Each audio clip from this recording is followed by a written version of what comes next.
Hello folks, welcome to the channel. If you wish to learn how to fix Sihost.exe Unknown Hard Error, then let's look for the solutions. So the solutions are we can perform these two commands on command prompt. The first one is run as administrator. Yes. And we can input the command chkdsk space /f space /r, press enter, and then put in y and enter. Later on we can also perform this command prompt, right click, run as administrator, yes, and input the command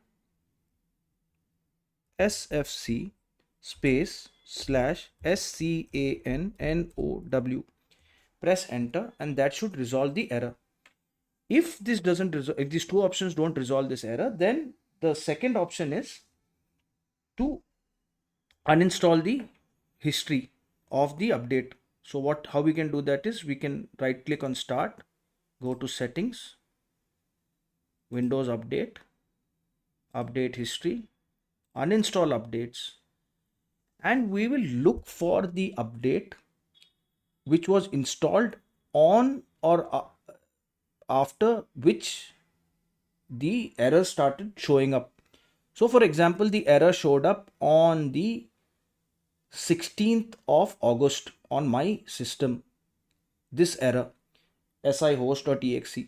So I would uninstall what the updates which took place after 16, that is on 17th. So I will uninstall,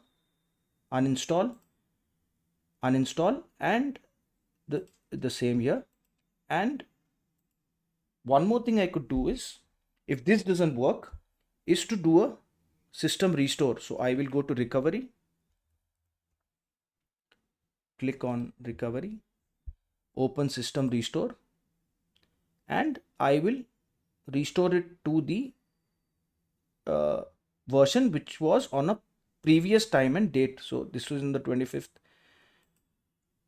and press click finish, and this should restore your system to a version on the previous time and date.